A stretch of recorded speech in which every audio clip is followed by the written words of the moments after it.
So yeah, so permutation and combination is basically a way of adding things.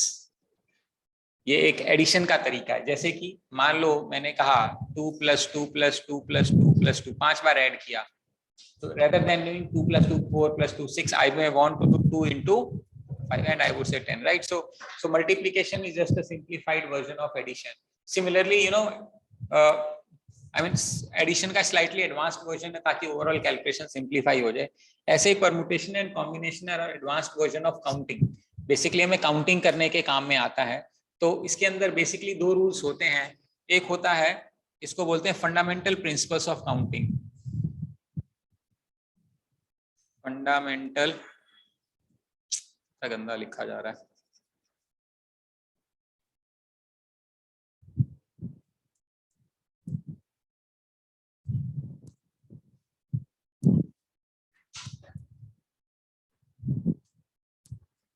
So there are two fundamental principles, fundamental principle of addition and fundamental principle of multiplication, right? तो सबसे पहले तो हमें यहाँ ये समझना है कि कहाँ पे चीजों को ऐड करना होता है और कहाँ पे चीजों को मल्टीप्लाई करना होता है। एग्जाम्पल के तौर पे मान लेते हैं, मैं कहता हूँ मेरे पास 3 टॉय कार्स हैं और 2 टॉय डॉल्स हैं। 3 कार्स हैं और 2 डॉल्स हैं, and I have to choose a car और ए डॉल। मुझे क्या करना है? I am looking for a car और अ डॉल। हिंदी में बोलूं तो मुझे क्या चाहिए? कार चाहिए और या तो डॉल चाहिए, यानी कि दोनों में से कोई भी एक चीज चाहिए।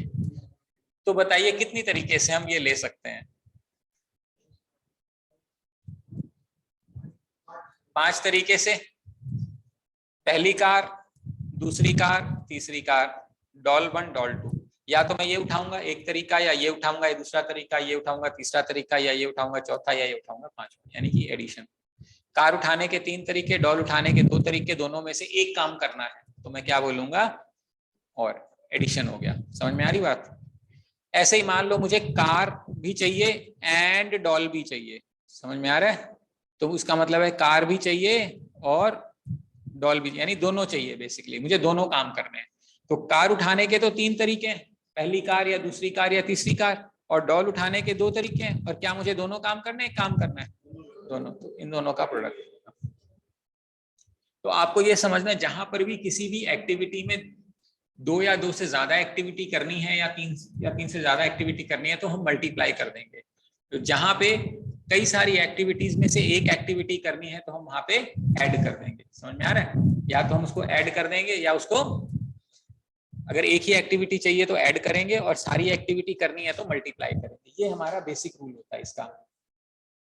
आज है बताया था ना, इसमें कोई दिक्कत तो नहीं है?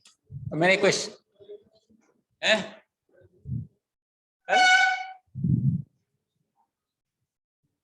क्यों भाई? वो नंबर ऑफ फंक्शंस का फॉर्मूला समझाया था मैंने, ठीक है? तो एंड एंड और का सबसे बेसिक कॉन्सेप्ट ये है, ठीक है? एग्जाम्पल के तौर पे जो मल्टीप्लीकेशन का बेसिक कॉन्सेप्ट है,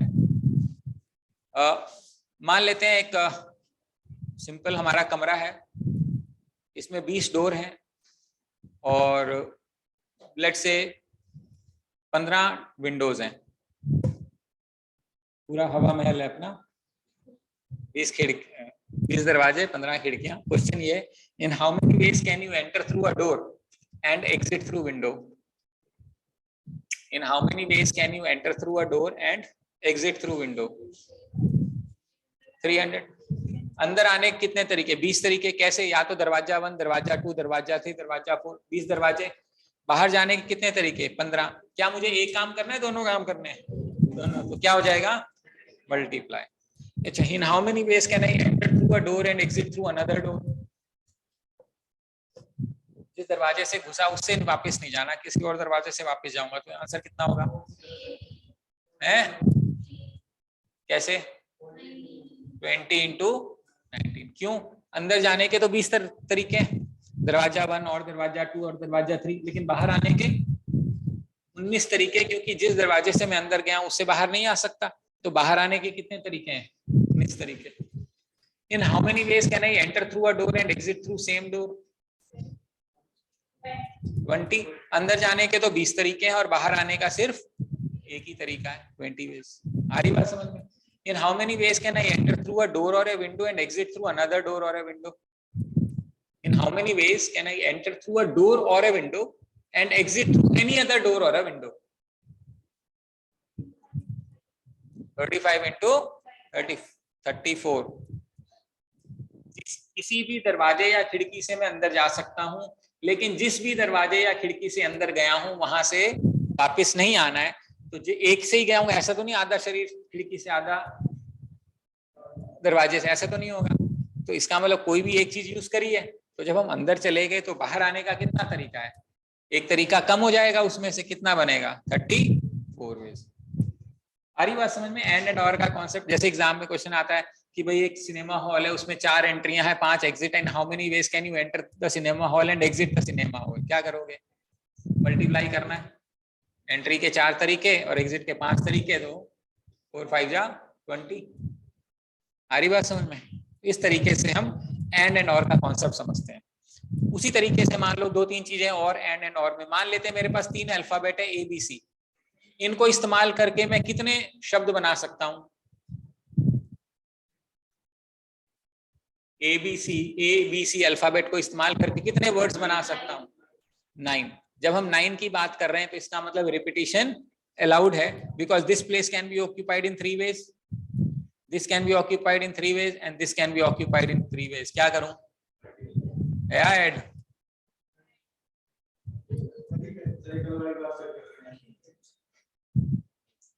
27 तरीके ना। अगर मैं बोलता हूं रिपीटिशन नॉट अलाउड, फिर पहले इधर यहाँ पे कोई भी बैठ सकता है ABC, यहाँ पे कोई भी 2, कोई भी 1, तीनों काम करने हैं। कुछ समझ में आ रहा है? अच्छा, मान लेते हैं 3 लेटर का वर्ड बनाना है, विद और विदाउट मीनिंग। 3 लेटर का वर्ड बनाना है, मतलब हो ना हो हमें लेना देना नहीं है। मान लो विद रिपीटिशन अलाउड है, कितने शब्द बना सकते हो? 3 लेटर का वर्ड बनाना है विद और विदाउट मीनिंग, कितने शब्द बना सकते हो? हैं? क्यों?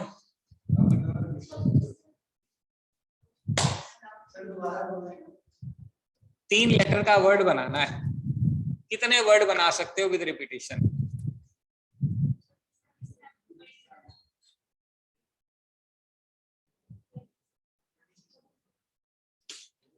ये कितने तरीके से ऑक्यूपाई होएगा? ये कितने तरीके से ऑक्यूपाई होगा? कितने अल्फाबेट होते हैं अपने? 26। यहाँ पे भी कुछ भी आएगा और यहाँ भी कुछ भी आएगा, तीनों काम करने, एक काम करना है। तो ये इसका आंसर है। अगर रिपीटिशन नॉट अलाउड होता फिर? क्यों सोच रहे हो? 3 बार रिपीट किया मैंने, ध्यान तो तुम्हारा फोन में है। तुम कुछ मैसेज कर रहे हो किसी को, बहुत देर हो गई है, पता नहीं हुआ नहीं हुआ, रिप्लाई आया नहीं आया, तुम्हें क्या लग रहा है मैं पढ़ा रहा हूँ तो मुझे दिख नहीं रहा है? दिख रहा है है ना? वो गंदी आदत होती है मास्टरों की, दिख जाता है उनको। तो हाँ, तो फिर मतलब ABC का तो चलो वो तो सही बता ही रहे हो, तो वो पूछूंगा, लिखा तो हुआ है सामने आंसर। तो मैं पूछ रहा हूँ 3 लेटर का वर्ड बनाना है, तो बताओ कितने वर्ड्स बना सकते हो? तो 26 अल्फाबेट है, 26 into 26 into 26। if repetition is not allowed, repetition is allowed, sorry, if repetition is allowed then 26 into 26 into 26, if not allowed 26 into 25 into 24। now अब एक क्वेश्चन जनरली ये फंसता है कि अगर रिपीटिशन अलाउड है या नहीं है, ये हमें कैसे पता चलेगा? बाय डिफॉल्ट ये होता है कि repetition is not allowed by default, लेकिन ये आपको सिचुएशन पे देखना पड़ेगा कि रिपीटिशन है या नहीं है। एग्जाम्पल के तौर पे मान लो मैं एक प्रैक्टिकल क्वेश्चन पूछता हूँ। मान लेते हैं आप किसी राजा के किंग हैं और आपके राज्य में जो गाड़ी के नंबर हैं उसमें 2 अल्फाबेट्स यूज होते हैं और 4 न्यूमेरिक वैल्यू यूज होती है। समझ में आ रहा है? तो बताइए आपके राज्य में कितनी गाड़ियां हो सकती हैं? समझ में आ रहा है? गाड़ी के नंबर होते हैं ना, क्या नंबर है आपकी गाड़ी का, कैसे होता है? हिसार में कैसे चलता है? HR20A5553 मान लो ये पूरा नंबर है। तो क्योंकि इसमें डिटेल्ड है, यहाँ पे स्टेट है, फिर डिस्ट्रिक्ट है, फिर नंबर है, फिर सीरीज है, फिर नंबर है। यहाँ पे सिर्फ 2 ही चीजें हैं, पहले दो अल्फाबेट्स और बचे हुए 4 नंबर्स, कितने गाड़ियां अपन इशू कर सकते हैं। हाँ, यही तो क्वेश्चन है कि हमें कुछ नहीं किया आपने इस केस में।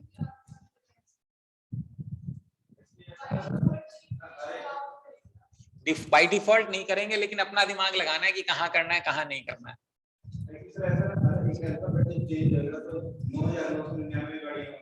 हाँ तो बता कितने बनेंगे।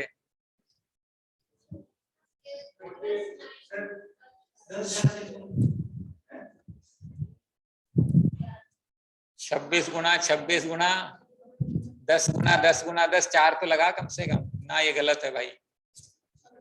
अब इसमें जो लॉजिक है, हाँ अब यही समझ। एक बात बताओ, क्या गाड़ी के नंबर में डिजिट रिपीट होती है?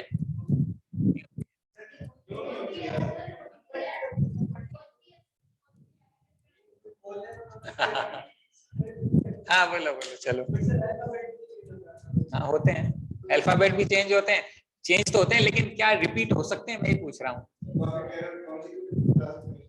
रिपीट का मतलब होता है वही चीज, मान लो ए हो सकता है, कोड पे डिपेंड हो।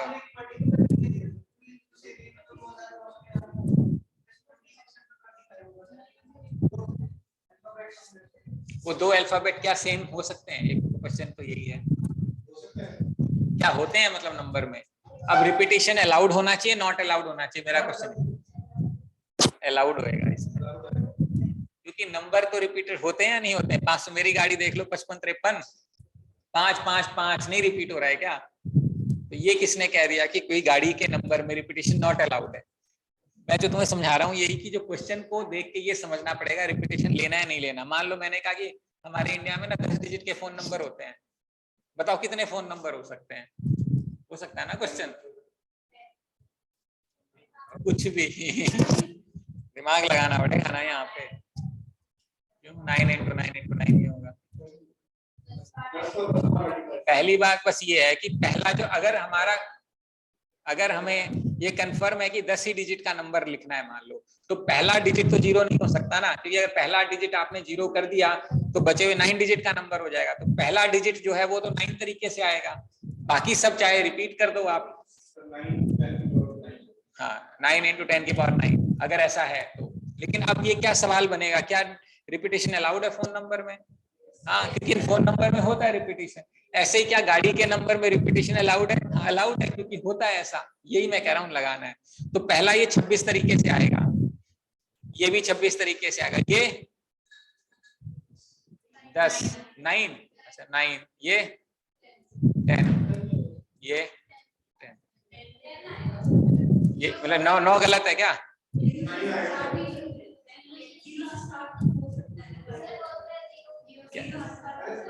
जीरो से स्टार्ट होती है गाड़ी भाई साहब, सबसे महंगा नंबर ही यही है। तो 0001 0002 0022 0055 खरीदोगे तो लाख रुपए लगेंगे, 001 खरीदो तो 50 लाख रुपए लगेंगे। हालांकि लोग चीजों को बड़ा सोचते हैं, इस केस में जितना छोटा नंबर है उतनी ज्यादा वैल्यू है, तो इसका मतलब रिपीटिशन तो अलाउड है ही, लेकिन ये भी गलत है, इसमें छोटा सा पेंच है। गलत क्यों है?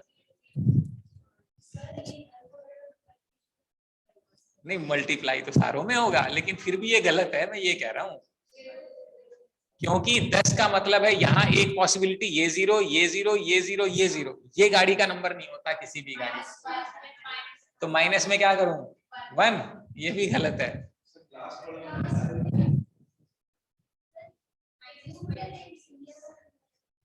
किसी भी आपकी स्टेट का नंबर है, इंडिया का, मैंने कहा ना तेरे राज्य में ऐसा है। इंडिया में तो होगा तो पहले तो इंडिया का कोड लगेगा IND, फिर हरियाणा का लगेगा HR, फिर डिस्ट्रिक्ट लगेगा 20, फिर गाड़ी की सीरीज नंबर लगेगी AB AB AC AD AE, फिर जाके नंबर आएगा। ऐसा नहीं है, राज्य इसी धरती पे होना चाहिए, और बाहर भी कोई नंबर नहीं होता 00, क्योंकि गाड़ी का नंबर तो इश्यू करोगे ना, फर्स्ट गाड़ी तो होगी ना कोई। तो इसमें एक नंबर मिसिंग है, लेकिन ये एक पता है कहाँ मिसिंग है? इस ब्रैकेट के अंदर माइनस करना पड़ेगा, तब आपका सही आंसर आएगा। क्यों? क्योंकि जो अगर इसमें मान लो ये A है तो 0000 ये नहीं चलेगा, AB है 000 ये भी तो नहीं चलेगा, AC है 0 0 0, ये भी तो नहीं चलेगा। ऐसे 576 केसेस बनेंगे जिसमें 0 0 0 आएगा। या तो आप टोटल में से ये करो कि भाई 26 इंटू 26 इंटू 10⁴ माइनस 26 इंटू 26, तो समझ में आती है बात। या फिर आप इसमें करो 10⁴ में से एक नंबर घटा दो, कौन सा, जिसमें ऑल जीरोस हैं, और बाहर वाले तो 26 इंटू 26 होगा, तो ये क्वेश्चन बनेगा। ये नंबर ऑफ व्हीकल्स जिनका नंबर हम इश्यू कर सकते हैं, ये इसकी पॉसिबिलिटी एग्जिस्ट करती है। आ रही बात समझ में, क्या समझा रहा हूँ? सो दीज आर ऑल, है नहीं आया, नहीं आया, अच्छा अच्छा। मैं ये कह रहा हूं, जब हम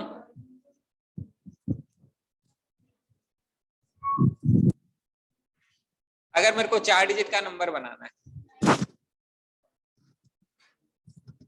अगर हमें 4 डिजिट का नंबर बनाना है तो कुछ भी आ सकता है यहाँ, 1 2 3 4 5 6, तो 0 भी तो आ ही सकता है। यहाँ पर भी हम कुछ भी लिख सकते हैं, 10 डिजिट का मतलब है 0 1 2 3। एक केस बनेगा, हाँ यहाँ भी 0 बनेगा, इसमें भी कुछ हो सकता है 0 बनेगा, इसमें भी कुछ हो सकता है 0 बनेगा। क्या ये चाहिए मेरे को नंबर? लेकिन ये कितने तरीके, एक ही तो नंबर बनेगा ऐसा, यानी कि 10⁴ में से ये एक नंबर जो है वो मेरे को नहीं चाहिए। ये किसका केस हो गया? नंबर्स का, नंबर्स का इतना। और अल्फाबेट का कितना केस बनेगा? 26 का स्क्वायर। ये दोनों काम करने पड़ेंगे ना, ये गुना कर दिया मैंने, बस ये समझा रहा हूं मैं आपको। पता नहीं आया मतलब?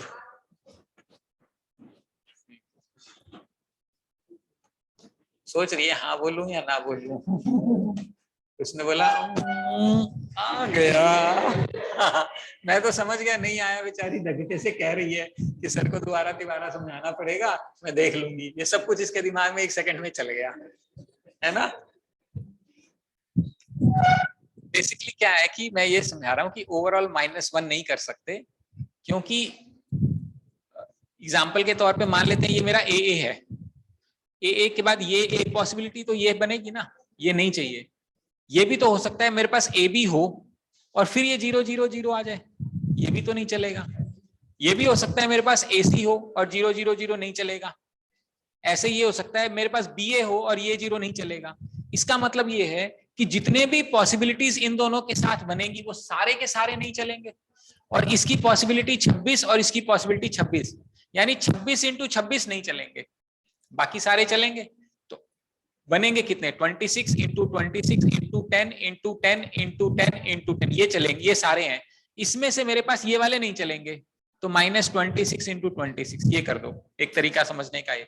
कुछ लोग इसको 26 इंटू 26 को कॉमन निकाल के 10⁴ -1 कर देते हैं, बस इतना है। ठीक,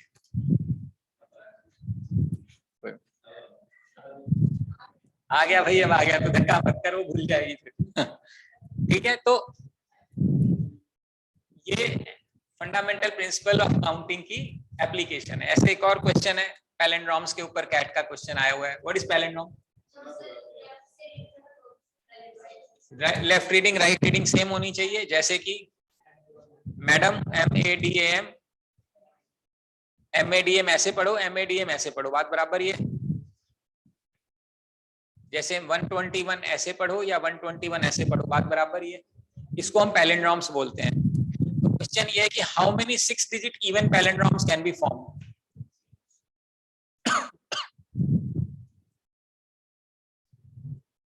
How many 6-digit even palindromes can be formed?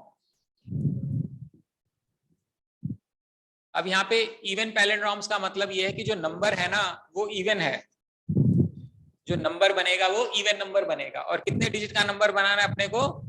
6 digit का नंबर बनाना है। तो बताओ कितने नंबर बन सकते हैं, ये क्वेश्चन है। जैसे 1 2 3 4 5 6 डिजिट का नंबर है और ये नंबर इवन होना चाहिए, तो यहाँ पे क्या नंबर आएगा? Even number.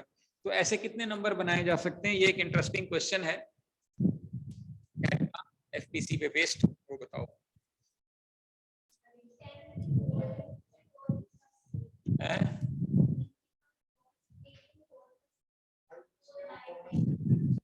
कुछ भी। ये स्क्वायर कहाँ से आ गया मतलब? वो 10 का स्क्वायर लगी हुई है, तू सीक्वेंस में स्क्वायर में लगा हुआ है।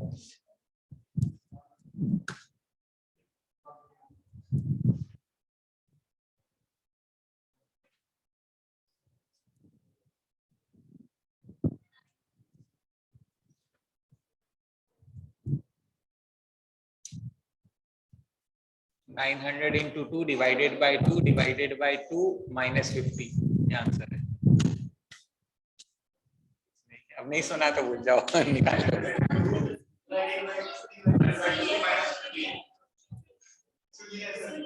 कितना है बताओ?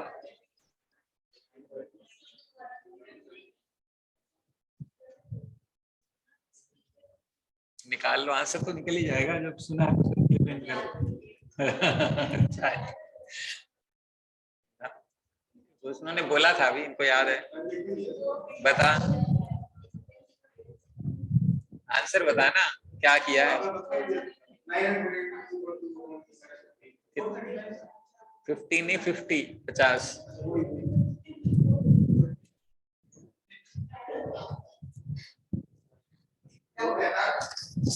हाँ बता सर। 5 into 10 into 10 हो सकते है इसका?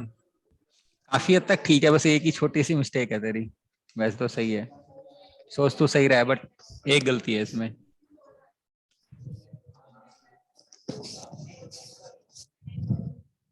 इसका आंसर है, इसने क्या होता 19 to 2 बोला था, तो मैंने कहा उसको डिवाइड बाय 2 कर दो तो 90 बचेगा, फिर मैंने कहा उसको डिवाइड बाय 2 कर दो 450 बचेगा, मैंने कहा 50 माइनस कर दो 400 बचेगा, इसका आंसर 400 है।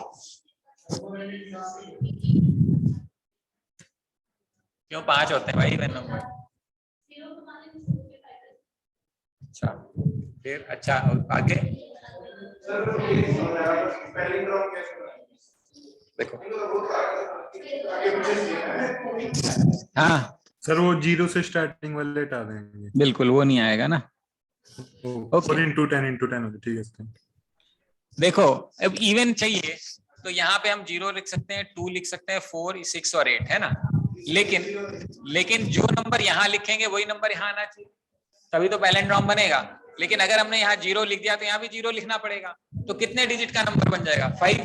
तो इसका मतलब यहाँ तो 0 आ नहीं सकता, तो ये वाला तो मेरा एरर हो गया। तो यहाँ पे मैं क्या लिख सकता हूँ? 4 तरीके से लिख सकता हूँ, या तो 2, या तो 4, या तो 6, या तो 8। अब जो डिजिट यहाँ लिखूंगा वही डिजिट यहाँ लिखनी पड़ेगी, कोई चॉइस तो नहीं है मेरे पास। ये कितने तरीके से ऑक्यूपाई होगा? 10। लेकिन जो भी डिजिट मैंने यहाँ लिख दी मजबूरन वो डिजिट यहाँ आएगी, तभी तो पैलिंड्रोम बनेगा। यहाँ कितने तरीके से होगा? 10। तो जो यहाँ लिख दिया वो यहाँ लिखना पड़ेगा, सारे काम करने हैं तो 4 गुना में 10 गुना में 10, आंसर 400।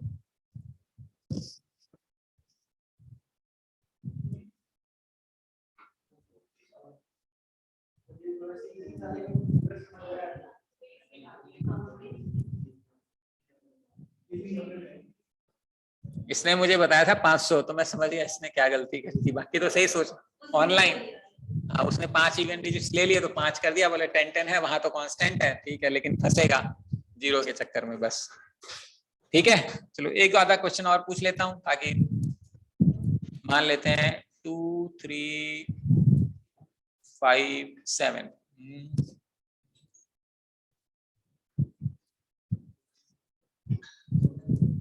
0 भी ले ले, अभी जम जाएगा। 5।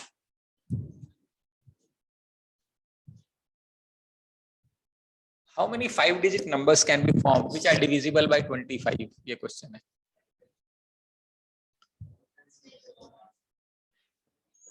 पांच डिजिट के कितने नंबर बनाए जा सकते हैं जो कि 25 से डिवाइड हो जाएंगे, ये क्वेश्चन।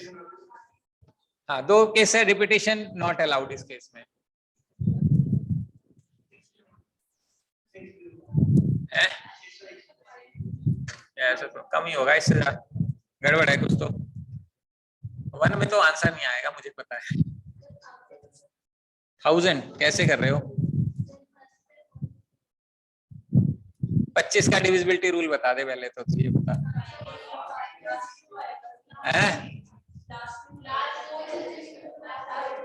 वो तो 5 का डिविजिबिलिटी रूल होता है। If the last digit is divisible by 5, complete number is divisible by 5. अगर last two digits are divisible by 25 only then complete number is divisible by 25, ये रूल होता है।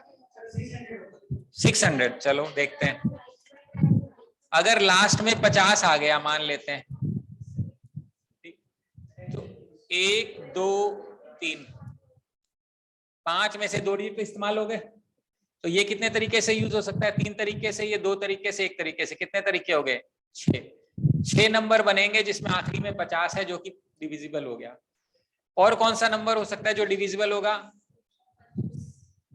अब 25 डिविजिबल हो सकता है। अगर 25 डिविजिबल है तो मेरे पास 3 बच गए, तो ये कितने तरीके से ऑक्यूपाई होगा? ये 2 तरीके से। ये कितने तरीके से? ये भी 2 तरीके से। कितने तरीके से? ऐसा क्यों हो रहा है? 3 2 1 क्यों नहीं आ रहा? क्योंकि 0 यहां नहीं आ सकता। 0 आते ही ये 4 डिजिट का नंबर हो जाएगा, तो ये 2 तरीके बचे। लेकिन एक नंबर यहाँ यूज हो गया तो 0 लेकिन यहां तो आ सकता है, तो 2 तरीके। तो ये कितने तरीके हो गए? 4। ठीक है, लेकिन आखिरी में 75 भी हो सकता था, उस केस में भी यही होता 2 × 2 × 1, तो ये भी 4 तरीके। और कुछ हो सकता है आखिरी में? रिपीटेशन नॉट अलाउड है ना, वरना और भी होते हैं। तो या तो 25 होना चाहिए, 50 या 75, और कोई तरीका नहीं। कितने आंसर हो गए? या तो ये नंबर, या तो ये नंबर, या तो ये नंबर। 6 + 4 + 4, देयर कैन बी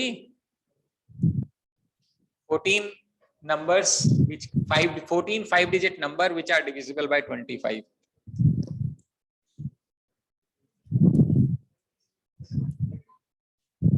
कुछ समझ आ रहा है? सुन, हमें वो 5 डिजिट के नंबर बनाने हैं जिसमें जो नंबर 25 से डिवाइड हो जाए। 25 से डिवाइड होने का रूल ये होता है आखिरी 2 डिजिट 25 से डिवाइड होनी चाहिए। तो अगर आखिरी 2 डिजिट 25 से डिवाइड होनी चाहिए तो आखिरी 2 डिजिट में या तो 75 आ जाए, या 50 आ जाए, या 25 आ जाए, ये तीनों आएंगे तभी डिवाइड होगा। मान ले 25 आ गया, यानी अपन ने 2 और 5 का इस्तेमाल कर लिया। अब ये 3 डिजिट बच गई। अब मान लो 1 2 3 25, अगर मैं यहाँ 0 ले लूं तो यहाँ पे मान लेते हैं 3 और 7 बच गया। एक नंबर ये बन सकता था? टेक्निकली नहीं बन सकता था, ये समझा रहा हूं। क्यों? 0 नहीं आ सकता। इसका मतलब है या तो यहाँ पे मैं 3 ले सकता हूं, अगर यहाँ 3 ले लिया तो 0 7 बनेगा, और अगर यहाँ 3 ले लिया तो 7 0 25 ये भी बनेगा। यानी कि या तो यहाँ 3 आएगा और या तो यहाँ पे 7 आएगा। 7 0 3 25, और यह आएगा 7 3 0 25। समझ में आ रही बात? तो जो पहली 2 डिजिट है 1 2 3 25, यहाँ पे या तो मैं 3 रख सकता हूँ या तो 7 ही रख सकता हूँ। So this place will be occupied in 2 ways। अब मान लो मैंने 3 रख दिया तो 7 बच गया, यानी अगली प्लेस में मैं 7 लिख सकता हूं और 0 भी तो लिख सकता हूं। तो this can be occupied in 2 ways। मान लो यहां मैंने 0 लिख दिया तो यहां पे एक ही तरह रास्ता बचा, तो 2 × 2। अगर यहाँ 75 होता तो भी यही कहानी होती, 0 वाला चक्कर फंसता। तो 4 तरीके से लिख सकते हैं अगर आखिरी में 25 है, तो 4 तरीके से लिख सकते हैं अगर आखिरी में पिक्चर है। लेकिन मान लेते हैं 50 यहां आ गया तो 0 का तो लफड़ा खत्म हो गया। या तो यहाँ 2 लिखेंगे, या तो यहाँ 3 लिखेंगे, या कुछ भी लिख सकते हैं। मान लो मैंने 3 लिख दिया तो यहाँ पे 2 डिजिट बची, 2 और 7, तो it will occupy in 2 ways। या तो 2 या तो 7, कुछ भी रख दिया तो यहाँ पे एक ही तरीका बचा। कितने तरीके हो गए? 6 तरीके। तो अगर 50 है तो आखिरी में 6 नंबर बनेगा जो 25 से। तो टोटल या तो ये लिखेंगे, या तो ये लिखेंगे, या तो ये लिखेंगे, तो टोटल ऐड हो जाएगा। तो there are 14 numbers which can be written which are of 5 digit which are divisible by 25 using these digits which are written here। बोला था मैंने, बोला था।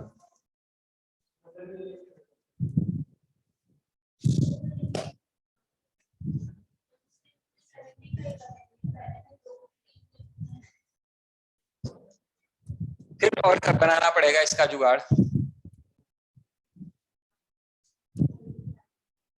0 2 3 5 and 7, ठीक है। अगर रिपीटिशन अलाउड है तो first thing is this cannot be 0, एक तो ये छोड़ दो, and this can be 0 0, this can be 25, this can be 50 and this can be 7। यही पॉसिबिलिटी बनेगी। अब 0 0 यहाँ पे आ गया तो अब मेरे पास 4 डिजिट बच गए, क्योंकि 0 तो नहीं आ सकता। This can be occupied in 4 ways, this can be occupied in 4 ways, and this will be occupied in 5 ways.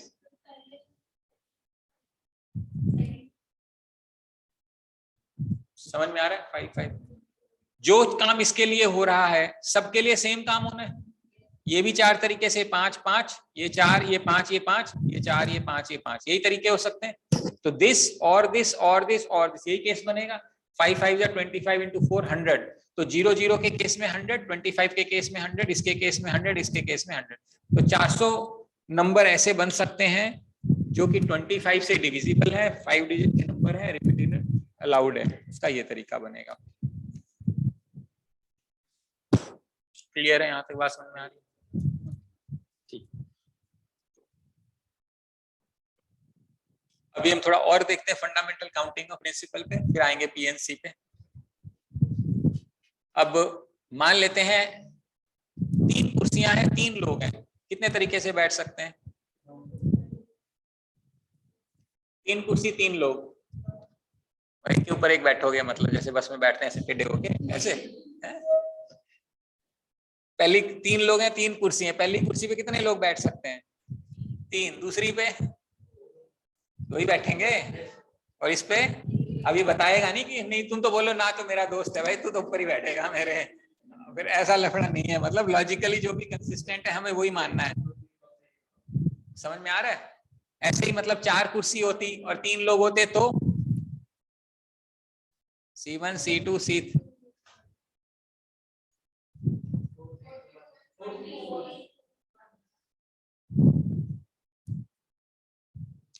अब हमारे कितने लोग हैं? 3 लोग हैं। पहला बंदा किसी भी 4 कुर्सी पे बैठ सकता है, दूसरा बंदा 3 पे, और तीसरा बंदा किसी भी 2 पे। सारे काम करने तो 24 तरीके से बैठ सकते हैं। समझ में आ रही बात? क्लियर है? तो एक तो ये वाला होता है बैठाने वाला कुर्सी पे। ऐसे ही मान लो आपके 5 फिंगर्स हैं एंड 3 रिंग्स हैं। 5 फिंगर्स हैं, 3 अंगूठियां, कितने तरीके से पहन सकते हो?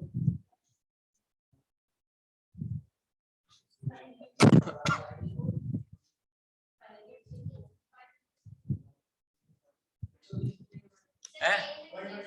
आप तो बता, पहन सकते नहीं पहन सकते?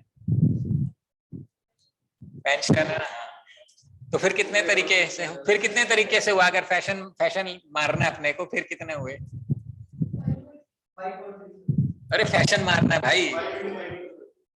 हाँ, या 3 into 3 into 3। अच्छा पक्का?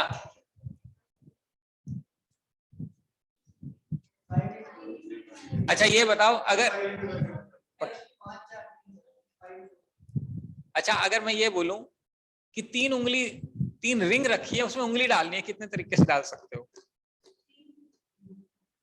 एक क्वेश्चन ये, 3 रिंग डालनी है आपने, और एक ये रिंग रखी है, 5 उंगली डालनी है।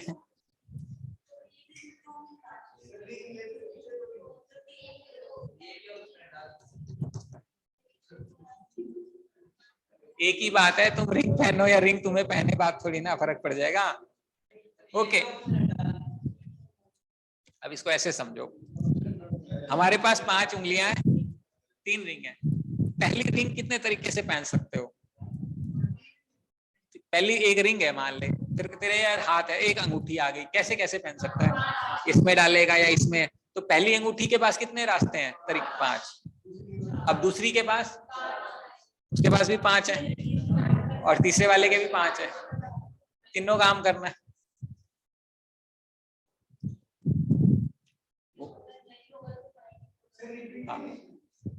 मूवी देखिए, पुराने टाइम की मूवी है मिस्टर इंडिया, देखिए?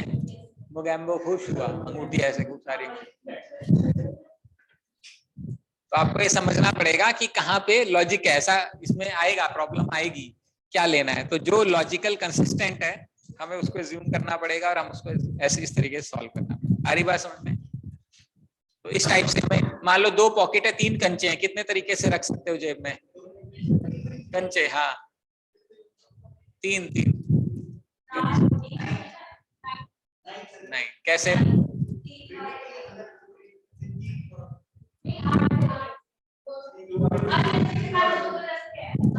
8। ठीक है, कैसे? फर्स्ट जो कंचा है वो या तो राइट पॉकेट में जाएगा, लेफ्ट पॉकेट में जाएगा। पहले कंचे के पास 2 रास्ते, दूसरे के पास भी 2 और तीसरे के पास भी 2 रास्ते, सॉरी, तो तीनों काम करने पड़ेंगे, तो 2 क्यूब आंसर 8 है। तो अपनी जेब में अपन है, हाँ चौथे के पास भी तो 2 चॉइस होती, चाहे इधर जाए या इधर जाए, ठीक है।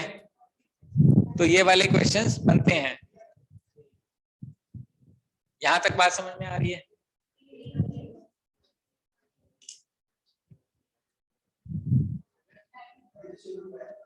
अभी तो वार्म अप है, पीएनपी तो मैंने लिखा ही नहीं परमुटेशन कॉम्बिनेशन का, अभी तो एफ लिख रखा है मैंने।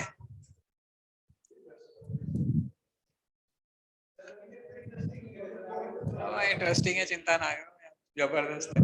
हाँ जी, क्लियर है? ओके, हाँ नहीं अभी थोड़ी देर बाद अभी इस पे एक आधा क्वेश्चन चलो उसके बाद करवा दो। अच्छा, एक क्वेश्चन आता है, कॉमन क्वेश्चन आता है, मिसिसिपी सुना है? मिसिसिपी वाला question, how many words can be made from the alphabets in word Mississippi? Mississippi एक नदी का नाम है अफ्रीका में, I think it's the largest river, उसका नाम है Mississippi, MISSI Mississippi, SSIPPI, Mississippi, गलत हो ज्यादा भावना, मिसिसिपी, वर्ल्ड लार्जेस्ट शायद नाउ मे बी नाइल है।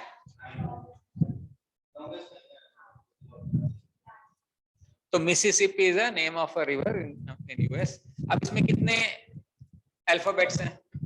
1 2 3 4 5 6 7 8 9 10 11। अब इन 11 अल्फाबेट्स को यूज करके हमें वर्ड्स बनाने हैं, तो क्या बनेगा? 11 फैक्टोरियल, जैसे हमारे ABC थे 3 थे, तो 3 का बनाना था तो 3 फैक्टोरियल, 3 into 2 into 1, ऐसे ये 11 फैक्टोरियल होना चाहिए। लेकिन प्रॉब्लम ये है कि ये 4 बार S रिपीट हो रहा है, ये S यहाँ आएगा, ये S यहाँ आएगा, नया S, नया वर्ड नहीं बनेगा, सेम बनेगा। तो चूंकि S 4 बार रिपीट हो रहा है, divide by 4 factorial, 1 2 I 4 bar repeat हो रहा है 4 फैक्टोरियल, P 2 बार रिपीट हो रहा है 2 फैक्टोरियल। ये इसका आंसर है। समझ में आया? जो रिपीटेशन होता है उसे डिवाइड करना पड़ेगा, बिकॉज वो नया वर्ड नहीं बना रहा है। एग्जाम्पल के तौर पे जैसे मैंने बनाया ABC, ABC यानी 3 फैक्टोरियल, कैसे बना 3 फैक्टोरियल? ये बना ABC ACB BAC BCA CAB CBA, ये 6 वर्ड बने। लेकिन मैं बोलता हूं मान लो मुझे AAB बनाना था, तो बेसिकली ये 3 फैक्टोरियल डिवाइडेड बाय 2 फैक्टोरियल होगा, क्योंकि ये रिपीट हो रहा है, ये यहाँ आएगा, ये यहाँ आएगा, कोई फर्क नहीं पड़ेगा। कहने का मतलब ये है कि रुको मैं इसको ऐसे करता हूँ, इसको C रहने देता हूँ, AAC कर देता हूँ, B की जगह, यानी B is equal to A कर दिया मैंने, यही बात है। तो अगर मैं B is equal to A कर देता हूँ तो ये वाला A हो जाएगा AAC, ठीक है, ये बन जाएगा A ACA, ये बन जाएगा A, ये बन जाएगा A, ये बन जाएगा A, और ये बन जाएगा A। तो ये CAA, ये CAA बना, तो ये भी CA, इन दोनों में से एक ही चाहिए क्योंकि दोनों रिपीट हो गए इन दोनों में से। तो AAC, ये AAC और AAC, ये दोनों सेम हो गया, इनमें से भी एक ही काम का है, और ये दोनों सेम हो गया, इनमें से भी एक ही काम का है। तो इसको बाई 2 क्यों करना पड़ा? क्योंकि 6 में से आधे में रिपीट हो गया, इसलिए बाई 2 किया। यही काम मिसिसिपी में हो रहा है, ये S यहाँ आएगा, ये S यहाँ आएगा, तो नया वर्ड नहीं बनेगा। 11 फैक्टोरियल में हमने उसको इंक्लूड कर लिया था, तो अब एक्सक्लूड करने के लिए हमें उसको डिवाइड करना पड़ रहा है। नहीं ठीक पड़ा, कोई बात नहीं। आपको ये समझना है कि मान लो मेरे पास 3 वर्ड्स होते ABC, कितने वर्ड्स बना सकते थे? 3 फैक्टोरियल। अगर मेरे पास ABCD होता, कितने वर्ड्स बनते? 4 फैक्टोरियल। ABCDE होता, कितने बनते? 5 फैक्टोरियल। लेकिन मैं बोल रहा हूं मेरे पास ABCDD है, तो क्या 5 फैक्टोरियल बनेगा? ये 5 फैक्टोरियल डिवाइडेड बाय 2 फैक्टोरियल, क्योंकि ये वाला जो जहां पे E आएगा उसको D से रिप्लेस करना पड़ेगा, तो आधे हो जाएंगे। जैसे यहाँ पे हमारे पास ABC था, तो जब मैंने A और B को रिप्लेस किया AAC हो गया, अब ध्यान से देखो, ए बी सी था, बी को मैंने ए बना दिया तो ये क्या बन गया, ए ए सी बन गया, और ये वाला बी को ए बना दिया, ये भी ए ए सी बन गया। तो ये क्या दोनों अलग अलग वर्ड है, एक ही है, तो दोनों में से एक चाहिए अपने को। यहाँ पे देखो ए सी बी था, बी को मैंने ए बना दिया तो ए सी ए हो गया, और यहाँ पे ए सी ए, क्या है दोनों अलग वर्ड है, नहीं। तो इन उसी तरीके से यहाँ पे सी ए बी था तो सी ए ए हो गया, हाफ हो गए, मतलब बाई 2 करना पड़ा, तो बेसिकली 3 फैक्टोरियल बाई 2 फैक्टोरियल ऐसा। ऐसे ही क्योंकि ये 4 है तो डिवाइड बाय 4 फैक्टोरियल, 4 नहीं 4 फैक्टोरियल, ये आई 4 बार आ रहा है इसलिए डिवाइड बाय 4, पी 2 बार आ रहा है इसलिए 2 फैक्टोरियल। ये आपको नंबर ऑफ वर्ड्स दे रहे हैं, नहीं नॉन रिपीट हो रहे हैं, रिपीट हो रहे हैं इसीलिए डिवाइड करना पड़ रहा है मेरे को। 4 बार एस आ गया, अब इस एस को अगर इधर उधर करेंगे तो क्या नया वर्ड बनेगा, क्योंकि ये एस और वो एस सेम ही है, इसलिए वो वर्ड हाउ से डिवाइड करना पड़ेगा। मान लो 3 रिपीट हो रहे हैं तो 6 वर्ड्स, 6 1/6 हो जाएगा, हाफ नहीं उतना फैक्टोरियल हो जाएगा। 3 डिवाइड हो रहा है तो डिवाइड बाय 3 फैक्टोरियल। अगर 4 लेटर्स रिपीट हो रहे तो divide by 4 factorial, 5 letter repeat हो रहे तो डिवाइड बाय 5 फैक्टोरियल। इसका ये मतलब है, ठीक है, नो प्रॉब्लम्स, ओके। चलो अब मैं पहले तुम्हें समझा देता हूँ कि दिक्कत कहाँ आती है परमुटेशन कॉम्बिनेशन में। सबसे बड़ी दिक्कत यहाँ आती है कि हमें ये नहीं समझ में आता परमुटेशन कहाँ लगाना है और कॉम्बिनेशन कहाँ लगाना है, मेजर प्रॉब्लम यही है, ठीक है। और कुछ लोगों की ये, हाँ मैं कह रहा हूँ, कुछ लोगों की प्रॉब्लम ये कि है क्या, ये किस बला का नाम है, किस चिड़िया का नाम है। तो हम इसको ऐसे समझते हैं, पहले नॉर्मली पहले परमुटेशन लिखते हैं फिर कॉम्बिनेशन, लेकिन जो एक्चुअल है वो पहले कॉम्बिनेशन है फिर परमुटेशन है। तो मैं आपको पहले इनका मतलब समझाता हूँ होता क्या है, फिर ये समझते हैं कि कहाँ काम में आता है, फिर ये समझते हैं एग्जाम में किन वर्ड्स को हम पकड़े ताकि हमें आइडिया लग जाए कि क्या लगाना है। एक सिंपल सा एग्जाम्पल है, मान लेते हैं हमारे पास 3 मिठाई है, लड्डू बर्फी और पेड़ा, और आपको इसमें से चॉइस है कि कोई भी 2 खानी है, आपको इनमें से 2 खानी है। तो इसको हिंदी में कैसे बोलोगे, ऐसे तो ना बोलो, हिंदी में सेंटेंस को कैसे बोलोगे कि 3 में से 2 खाना है, ऐसे बोलोगे कि 3 मिठाई में से कोई भी 2 खानी है, 3 में से कोई भी 2 खानी। तो कौन कौन सी खाओगे आप बताओ, लड्डू बर्फी खाओगे, कुछ लोग लड्डू पेड़ा खा लेंगे और कुछ लोग बर्फी पेड़ा खा लेंगे।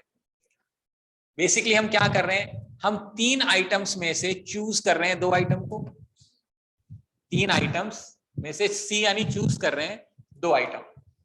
चूज का मतलब क्या होता है, चूज का मतलब 2 उठा लिया, काम खत्म हुआ। अभी चुप रहे मत बताओ उसको, कंफ्यूज हो जाएगी, फिर वो सोचेगी कॉम्बिनेशन आ गया। ये तो चूज कर रहे हैं अपन, 3 में से चूज किया 2 आइटम, बस बात खत्म, इतना ही समझना है फिलहाल तो, ठीक है। तो जहां पर भी चॉइस आ जाए, चूज करना आ जाए, इसको चॉइस बोलते हैं, चूज करना, तो उसको सी लिख देते हैं अपन। अब मान लो आप कहते हो सर लड्डू बर्फी खा के जो स्वाद आता है ना, और मतलब अभी लड्डू बर्फी खाया तो एक मजा आ रहा है सर, बर्फी लड्डू खाने का अलग मजा आएगा, ये भी खिलाओ। समझ रहे हो आप क्या बात, फर्क क्या दोनों में, इसमें पहले बर्फी खाई और लड्डू खाया, हाँ तो इसमें लड्डू खाया बर्फी का टेस्ट रहेगा, इसमें बर्फी खाया लड्डू का टेस्ट रहेगा। अब आप कहते हो सर इन दोनों में मेरे को ना अलग अलग मजा आता है, इसका मतलब ये हमारे लिए 2 चीजें हो गई, क्योंकि हमें 2 अलग अलग मजा आता है। वैसे ही अगर आप लड्डू पेड़ा खाओ और पेड़ा लड्डू खाओ, आप कहते हो जी अलग अलग स्वाद है, उसी तरीके से बर्फी पेड़ा खाओ और पेड़ा बर्फी खाओ। यानी कि जब मैं किन्हीं चीजों का ऑर्डर यानी जैसे पहले लड्डू बाद में बर्फी, इसको ऑर्डर बोलते हैं, पहले बर्फी फिर लड्डू, जब हम इन दोनों में फर्क करने लगे, इन बातों में हमें फर्क आने लगे, इस प्रोसेस को हम अरेंजमेंट बोलते हैं। इसका नाम क्या है अंग्रेजी में, अरेंजमेंट। कैसे, अरेंजमेंट का इंग्लिश मतलब क्या होता है वो समझ लेते हैं। जैसे कि मान लो फिलहाल आपके घर का जो, जहां आपका रूम है, सामने टीवी है, इधर बेड है और साइड में स्टडी टेबल है, जो तुम्हारी करंट सिचुएशन है ना। तो स्टडी टेबल साइड में, अपन टीवी देखते हैं मस्त होके। जब एग्जाम सिर पे आएगा तो तुम क्या करते हो, बेड तो चलो भारी होता है, हिलाया नहीं, तो तुमने स्टडी टेबल सामने रख दिया और टीवी साइड में लगा दिया, ताकि दिल को ग्लानि होती रहे अगर नहीं पढ़ोगे तो। समझ में आ रही बात। अब क्या तुम्हारे कमरे में कोई नई चीज आई? वही चीजें हैं। तुम्हारा कोई फ्रेंड आएगा या आएगी तो क्या बोलेगा या बोलेगी कि नई अरेंजमेंट कर दी तूने। घर के अपन सोफे बदल के नई फीलिंग देना चाहते हैं ना, कि कई दिन से बोर हो गए, सोफा तो नहीं खरीद नहीं सकते, बोले सोफा बदल दो, इसको इधर कर देते हैं, इसको इधर कर देते हैं, थोड़ा नया नया सा लगेगा। समझ में आ रहा है? तो आपने किया क्या, उसी आइटम को पोजीशन चेंज कर दी और हम उसको नया लुक देने की कोशिश कर रहे हैं। समझ में आ रहा है? इस प्रोसेस को अरेंजमेंट बोलते हैं। यानी चीज वही है, जो हमारे पास है वही है, हमने उसकी पोजीशन बदल दी, इधर उधर कर दिया। समझ में आ रहा है? उसको हम अरेंजमेंट बोलते हैं। क्लियर है? अब मान लेते हैं मेरे पास दो चीजें हैं, मैं इसको कितने तरीके से अरेंज कर सकता हूं? दो ही तरीके से। तीन चीजें हैं तो TV study bed, TV bed study, study TV bed, study bed TV, TV study bed and TV bed. उल्टा हो गया, सॉरी, क्या बच गया? बेड पहले आएगा, bed TV study, bed study TV, यही बनेगा। कितने कितने तरीके हैं? 3 फैक्टोरियल, 6 यानी 3 फैक्टोरियल ना। ये वही हो गया ना, 3 आइटम है, इसको अरेंज करना है। भाई टीवी सोफा बेड है, मैंने कहा अरेंज करो, कितने तरीके से कर सकते हो? 3 फैक्टोरियल तरीके से अरेंज। 2 आइटम है, कितने तरीके से अरेंज कर सकते हो? 2 फैक्टोरियल। 4 आइटम होती तो कितने तरीके से अरेंज होती? समझ में आ रही बात? अब आपने कहा कि मेरे पास 3 मिठाइयां हैं, मुझे 2 खानी है, लेकिन जिस ऑर्डर में खाऊंगा उसका स्वाद मैं अलग अलग लूंगा। तो क्वेश्चन आएगा, आप कितने तरीके से स्वाद ले सकते हो? कितने तरीके से 2 मिठाई खा सकते हो? वो तो 3 ही तरीके हैं। कितने तरीके से 2 मिठाई खा के अलग अलग स्वाद ले सकते हो? 6 तरीके हो गए। कैसे? पहले तो 3 मिठाई चूज करोगे, कौन सी? 3C2 चूज कर लिया, और जो 2 मिठाई आई उसकी ऑर्डर भी करोगे दोनों। समझ में आ रहा है? वो कितने तरीके से होगा? 2 फैक्टोरियल। अब दोनों काम करने हैं आपने, ये समझ में आ रहा है क्या लिखा है मैंने? मैंने कहा कि आप 2 मिठाई खा के अलग अलग स्वाद लेने हैं, तो पहला तो ये 2 मिठाई खाऊं तो सही, कौन सी? तो पहले तो करना पड़ेगा ये 3 में से 2 मिठाई कौन सी, वो आ गया 3C2। अब 2 मिठाई आ गई। अब आपने कहा यार इसका ऑर्डरिंग चेंज करता हूं मैं, 2 मिठाई को कितने तरीके से आप ऑर्डर कर सकते हो? 2 फैक्टर। अब आपको दोनों काम करने हैं ना। अगर आप स्वाद लेना चाहते हो तो पहले तो ये चूज करोगे कौन सी 2 मिठाई, और फिर उनका ऑर्डर का अरेंजमेंट, यानी दोनों काम करने अपन ने, उसको मल्टीप्लाई कर देते हैं, क्योंकि मैंने कहा था एंड, यानी ये काम भी करना है एंड ये भी करना है, तो मल्टीप्लाई होगा। ये बात समझ में आ रही है? हाँ, समझ में आ रही है? इस प्रोसेस को परमुटेशन कहा जाता है। बस 2 स्टेप। कौन सा स्टेप? पहले चुनना, फिर उसको अरेंज करना। इसको सिंगल स्टेप में जब लिखते हैं ना तो उसको परमुटेशन बोलते हैं और कुछ नहीं बोलते। बस इतना ही है फर्क। पढ़ाया गलत जाता है। Permutation is opposite of combination, इस टाइप से गड़बड़ झाला रहता है स्कूल में। मैं समझाना चाह रहा हूं, it is just 1 step more than combination. Permutation क्या है? 1 स्टेप फालतू है। कैसे? पहले बहुत सारी चीजों में से कौन सी चीज चुनोगे और फिर अरेंज करोगे। लेकिन कई बार सिर्फ ये कह देते हैं कि 6 में से 4 चीज अरेंज करनी है, 6 में से 4 चीज अरेंज करनी है। तो इसका मतलब ये है कि 6 आइटम में से पहले 4 आइटम लाओगे तो सही, और फिर अरेंज करोगे, ये बात बनेगी। इसी चीज को डायरेक्टली 6P4 करके आंसर भी निकाला जा सकता है। तो जब वो अरेंजमेंट आ जाए तो कुछ लोग डायरेक्टली ये यूज करते हैं, और मैं तुम्हें कह रहा हूं कि समझाने के लिए कि अरेंजमेंट कुछ नया नहीं है। पहले चूज तो करना पड़ेगा किसको अरेंज करना है, तो पहले चूज कर लो। एक बार आने के बाद तो फैक्टोरियल लगा के अरेंज हो जाएगा। इन दोनों को कंबाइंड करने के प्रोसेस को परमुटेशन का नाम दिया गया है, और कुछ नहीं है। आ रही बात समझ में? परमुटेशन क्या है? 1 स्टेप मोर देन कॉम्बिनेशन। तो कुछ अरेंज करने से पहले मैंने कहा जी अपना घर अरेंज कर देना। अरे भाई घर में क्या आइटम अरेंज करूं, ये तो चॉइस तो करनी पड़ेगी। तो पहले आइटम चूज कर लो और फिर अरेंज कर दो। डायरेक्ट अरेंज करना है तो भी डायरेक्ट फॉर्मूला भी अवेलेबल है। हाँ, उस अभी बताता हूं। देखो अब 3C2 था ना, कितना आया था? 3 आया था ना। ये क्या होता है? 3C2 का मतलब होता है 3 फैक्टोरियल। नहीं, अब इसका डेफिनेशन समझो। 3C2 का क्या मतलब है? चूज करना है। उसको सॉल्व कैसे करेंगे मैथ्स में? इसको करेंगे 3 factorial divided bye 3 minus 2 factorial into 2 factorial, ये सॉल्व करना होता है। अब इसको करोगे आंसर तो 3 ही आएगा, 3 factorial divided bye 1 into 2 factorial which is 3 into 2 divided by 1 into 2, तो आंसर कितना आया 3। इसको जनरलाइज अगर हम करते हैं तो एनसीआर, एनसीआर का मतलब होता है एन आइटम्स में से चूज करनी है कितनी आइटम, आर आइटम। उसको चूज करने का तरीका n factorial divided by n minus r factorial into r factorial, ये तरीका होता है।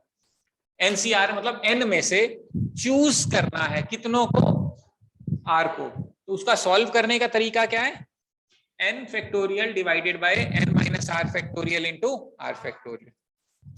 मैंने आपको बताया था अभी अभी एनसीआर में अगर मैं आर फैक्टोरियल मल्टीप्लाई कर दूं तो क्या बन जाता है, पी बन जाता है। इसका मतलब एनपीआर का जो फॉर्मूला होना चाहिए वो ये होना चाहिए n minus r factorial into r factorial into r factorial, r r कटेगा तो सीधा फॉर्मूला मेरा क्या बन जाएगा, एनपीआर। तो चाहे तो इसको याद कर लो कि एनपीआर की वैल्यू क्या होती है, n factorial divided by n minus r factorial, बस।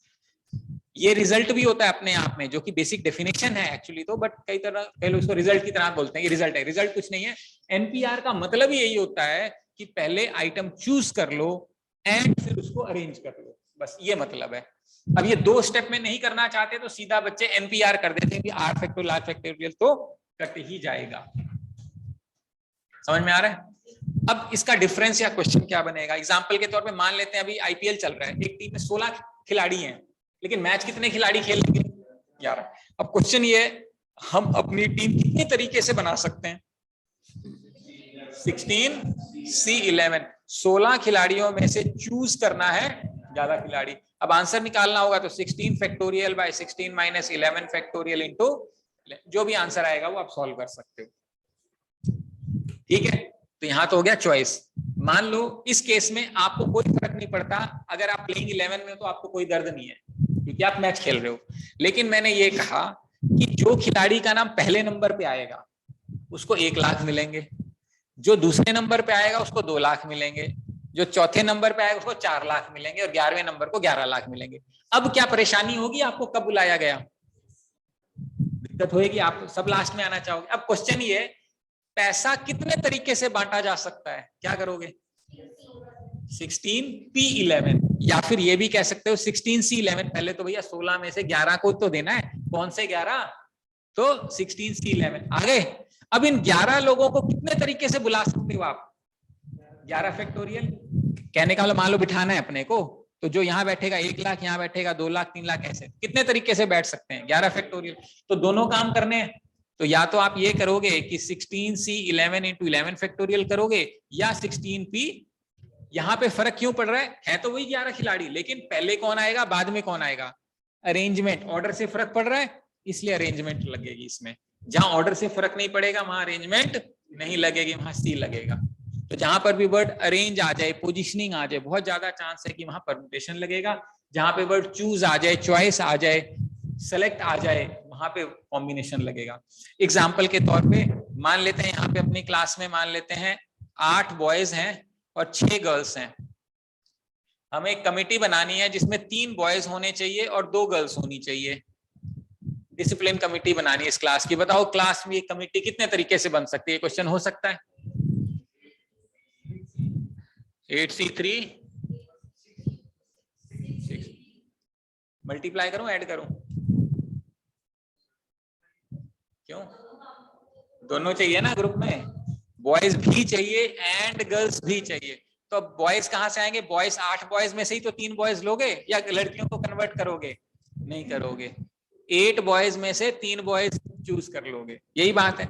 6 गर्ल्स में से 2 गर्ल्स चूज कर लेंगे। अभी आगे दोनों काम करने हैं, ये आंसर है, ये क्वेश्चन बनता है आपका, ठीक है। ओके, तो ये बेसिक एसेंस है, मतलब परम्यूटेशन कॉम्बिनेशन का जो एसेंस है वो ये है, और जो डिफरेंस है वो ये है। डिफरेंस एक्चुअली डिफरेंस क्या है, permutation is 1 step more than combination which is nothing but r factorial से मल्टीप्लाई कर देना। अब कुछ बेसिक रिजल्ट्स हैं, जैसे कि एनसीआर का तो मैंने मतलब बता दिया आपको, n factorial by n minus r factorial into r. अगर मैं आपसे पूछूं NC1 कितना होगा,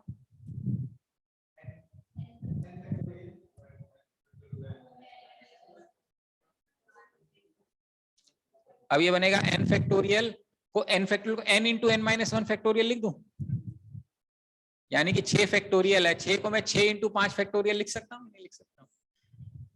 तो ये बचेगा n माइनस 1 फैक्टोरियल इंटू 1, ये कटेगा तो आंसर कितना आएगा n।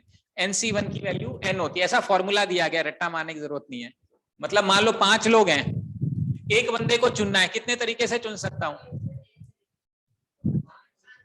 5C1, और लॉजिकली सोचो ये 5 लोग हैं, मैंने कहा एक को चुना है, या तो इसको या तो इसको, 5 ही तरीके है ना, तो 5C1 5 ही होएगा, फिर रट्टा क्या मारना है? हाँ होगा, ये 5 बैठे हैं, देख 5 ही तो बोला ना, 6 क्यों बोला है ना? 5 में से एक बंदा चुनना है अपन ने, 5C1, तो याद करने की जरूरत नहीं है, NC1 की वैल्यू नहीं होगी, इसमें क्या रट्टा मारना है? 5 लोगों में से एक लोग चुनना है, 5C1 या NC1। उसके बाद मान लेते हैं NC0 कितना होता है? NC0 का मतलब होता है 5 में से एक भी नहीं चुनना, मान लो, तो कितना आएगा? 5 में से मुझे नहीं चुनना, कितने तरीके से कर सकता हूं ये काम? एक ही तरीके से। तरीका ये कि नहीं चुनूंगा, यही तो तरीका है भाई। मैंने कहा ये 5 है, मेरे को किसी को नहीं चुनना, बोले मत चुन, तो हो गया ना एक तरीका, नहीं चुनूंगा नहीं चुनूंगा। अभी कैसे होगा देखो, n factorial n minus 0 factorial into 0 factorial, तो ये बनेगा n factorial by n factorial into 1, n से n खत्म हो जाएगा, आंसर कितना आएगा? 1। NC0 की वैल्यू कितनी बनेगी? 1। आ रही बात समझ में? ऐसे ही NCN, 5 लोग हैं, मेरे को 5 लोग चुनने, कितने तरीके से चुन सकता हूं? 5 लोग हैं, 5 लोग मुझे चाहिए, कितने तरीके से चुनूंगा? एक ही तरीका बोलूंगा, आ जाओ भाई पांचों, और कोई तरीका थोड़ा मेरे पास। तो लॉजिक लगा लो भाई, 5 लोग हैं, मैंने कहा 5 लोग चुनने हैं, एक ही तो तरीका है, सारों को बुलाना पड़ेगा, तो n फैक्टोरियल हो जाएगा, NPN हो जाएगा वो।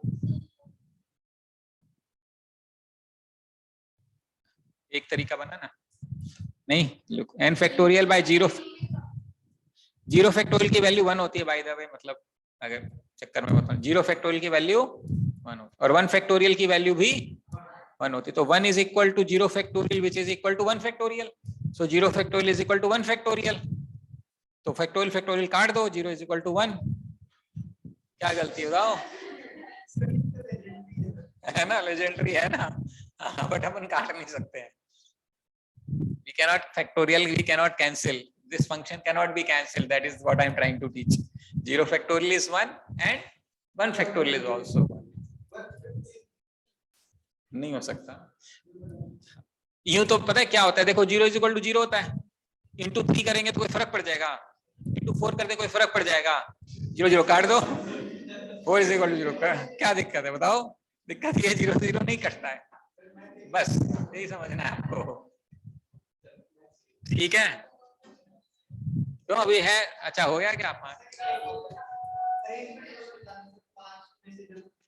5 लोगों में से 5 लोगों को अरेंज करना है, तो उसको मैं बोलूंगा 5p5, तो 5 फैक्टोरियल बाय 5 माइनस 5 फैक्टोरियल, तो ये बनेगा 5 फैक्टोरियल अपॉन 0 फैक्टोरियल, तो 5 फैक्टोरियल आंसर आ जाएगा। 5 में से 5 को अरेंज करना है, ये मल्टीप्लीकेशन हो गया ना, 5 लोग हैं, उनको कैसे बिठाओगे? 5 तरीका, 4 तरीका, 3 तरीका, 2 तरीका, 1 तरीका, सारे को मल्टीप्लाई करना है।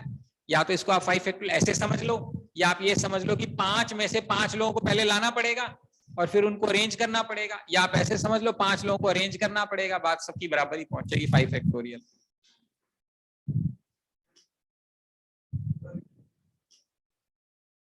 अभी पी वाला कर लें, आया कुछ समझ में? अच्छा ही रहेगा, चिंता ना करो। तो हाँ जी,